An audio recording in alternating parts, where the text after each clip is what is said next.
안녕하세요. 5박 4일 공연예술 이야기 58회입니다. 이번 회에도 다다에 대한 이야기를 계속해 보도록 하겠습니다. 제가 별다른 준비가 없이 어떤 대본을 가지고 하는 것이 아니기 때문에 말이 어눌하고 또 버벅거리게 됩니다. 준비나 연습을 하게 되면 제가 귀찮아서 힘이 들어서 성가셔서 제 삶을 제대로 증언할 수 없을 것 같습니다. 곧 중단될 것 같기 때문에요. 이런 식으로 그냥 생각나는 대로 부끄럽지만 제 삶의 기록들을 남겨보려고 합니다.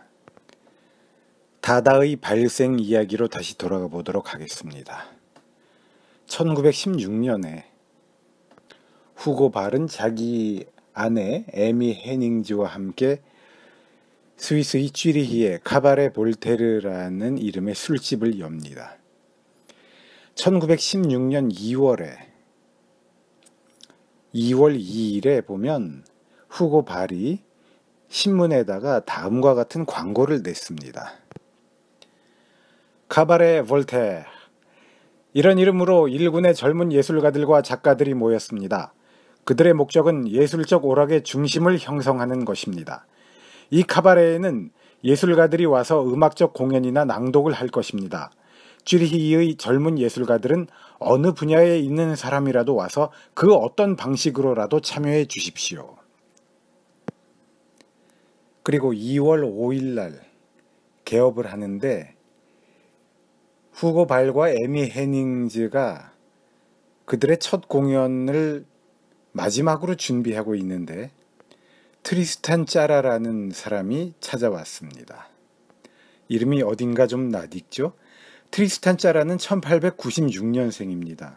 그러니까 이때 바로 만 20세라는 얘기가 되네요. 겨우 20살짜리가 찾아온 것입니다. 그리고 마르셀 양코, 그의 형제 게오르그 양코, 그리고 또 한스 아르프라는 사람이 찾아왔고요. 며칠 후인 2월 8일에는 리하르트 훌센베크가 그들에게 가담하였습니다. 이렇게 해서 쥐리히 다다의 중심 그룹이 형성된 것입니다. 앞서 말씀드렸던 후고 발의 신문 광고에서도 나타나듯이 이 그룹은 아직까지 다다라는 이름이 붙기 전이죠. 카바레 볼테르의 그룹은 아무 것이나 내키는 대로 다 하고 특별한 스타일이나 목적하는 바를 갖고 있지 않았었죠. 그들의 목적이라고는 그저 그 신문 광고에 나왔던 것처럼 오락이었던 것입니다. 모든 종류의 어느 분야의 것이라도 다 행해질 수가 있는 것이었죠. 이렇게 즉흥적이고 모험적이라고 할까요? 실험적인 것이었습니다. 그래서 카바레에서는요, 볼테르의 글이나 베데킨트의 글, 그리고 칸딘스키의 글들이 낭독되기도 하고 러시아의 악기 발랄라이카가 연주되기도 하고 또 퓨처리스트들의 그린 시나 베를렌느 말라름의 아폴리네르의 시들이 낭송되기도 하였다고 합니다.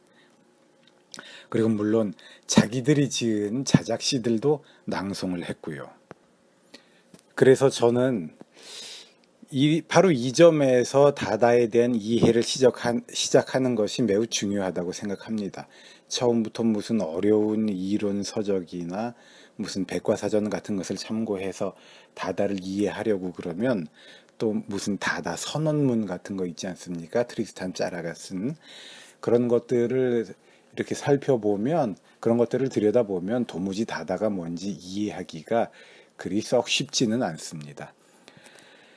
이렇게 그들이 원래 했던 것, 아무런 생각 없이 아무 것이나 하면서 즐겁게 노는 것, 이렇게 다다를 이해해야 다다에 대해서 또 아방가르드 예술에 대해서 부담스럽지 않은 출발을 하게 되는 것 같습니다. 그러니까 다다는 우리 한국인들의 취향에 좀 맞는 것 같죠? 이런 것 같잖아요. 우리가 제가 무슨 마당극이나 이런 데에 전문적인 식견은 없지만 우리가 어렸을 때부터 그냥 흔히 들어보는 여보게들 왜 그러나 우리 한번 신나게 놀아보세. 좋지. 이런 식의 분위기 있지 않습니까? 다다는 이런 것으로 시작을 했다는 얘기가 되겠죠. 이런 식으로 모여서 한번 놀아보는 것은 우리의 전통적 정서, 한국인들의 전통 문화 속에서 왠지 자연스럽고 당연한 것 같지요.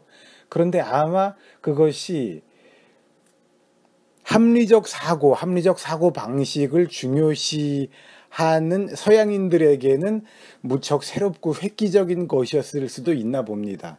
그러니까 다다를 그렇게 높이 평가하고 다다를 이론화하려고 하고 그랬겠지요. 그리고 다다가 아무 생각 없이 그냥 재미있는 엔터테인먼트들만 제공하려고 했던 데는 그 술집의 원래 주인 얀 에프라임이라는 사람의 의지도 많이 작용하고 있었습니다. 그는 어떻게 그 후고 발 등에게 위협을 했냐 하면 이윤을 많이 내라. 그러니까 더 재밌게 하고 이윤을 많이 내라. 관중을 많이 불러들이지 않으면 그 술집을 폐쇄하겠다. 이렇게 말했다고 합니다. 그러니까 또 겸사겸사 이들은 그냥 어떤 어려운 짓을 하지 않고 쉽고 재미있는 것들을 하려고 했었나 봅니다. 1916년 5월이 되면 이 그룹이 카바레 볼테르라고 하는 자신들의 회지까지 발간을 하게 됩니다. 그리고 거기에 드디어 다다라는 명칭이 나타나게 됩니다.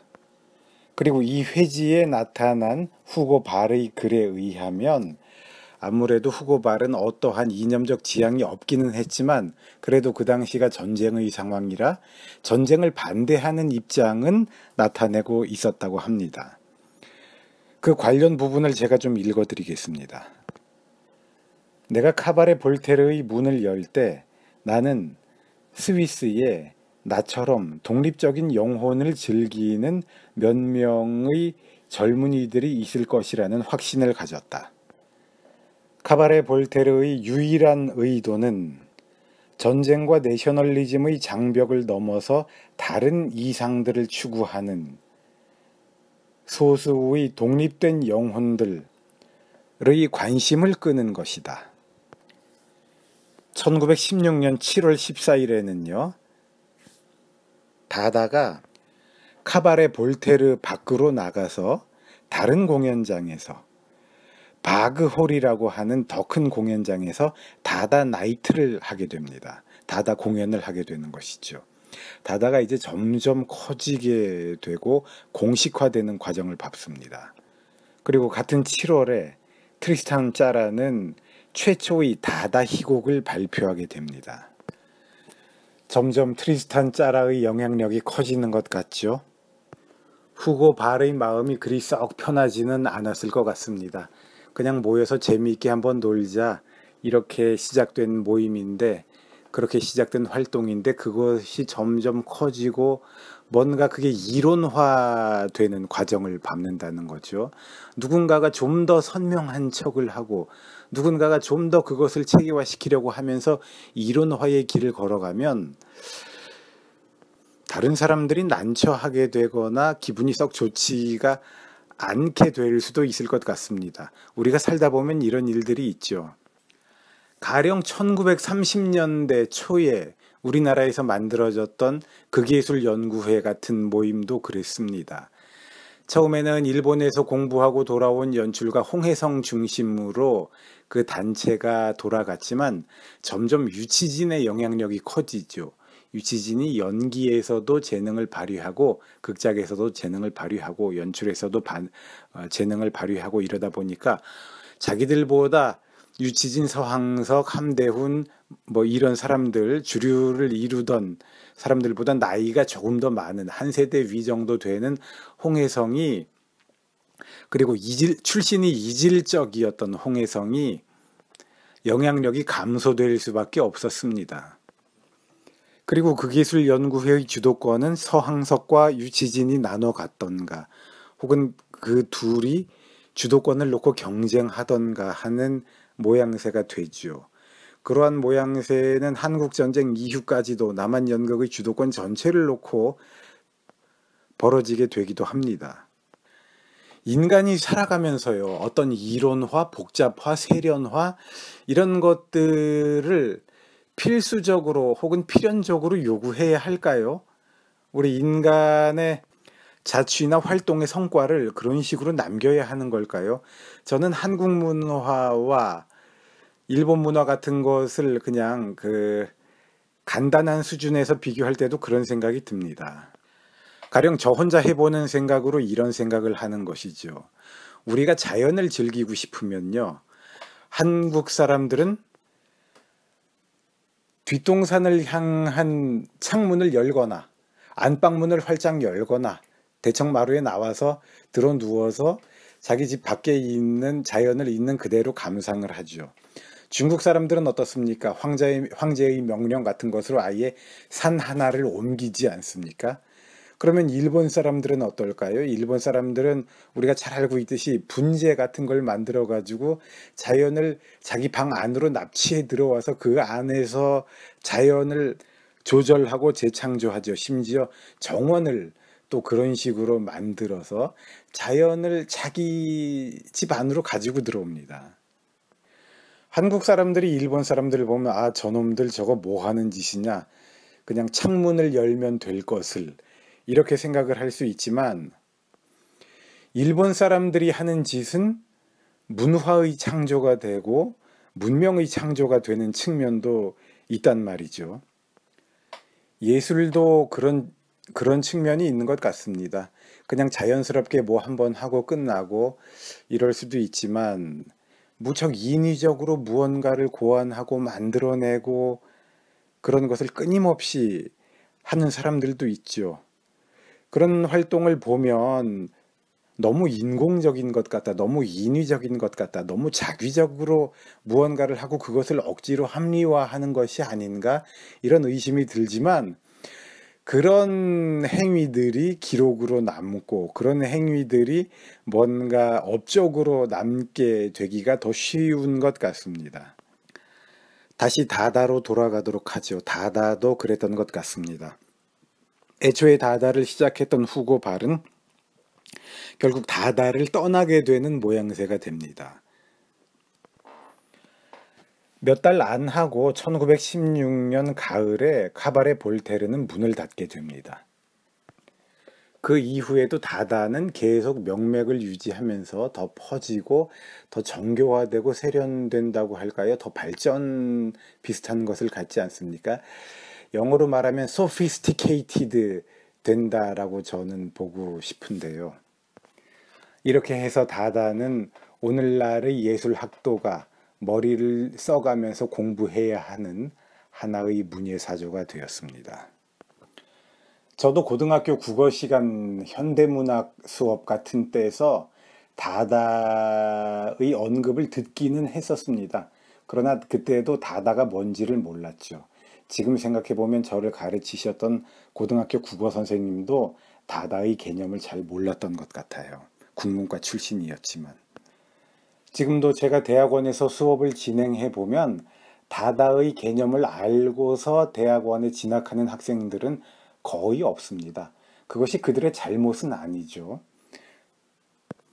그리고 또 이런 생각도 듭니다. 다다라는 것이 그렇게 아주 어려운 진지한 개념으로 연구하고 공부해야 될 만한 것인가? 그런 생각조차도 들 때가 있기는 합니다.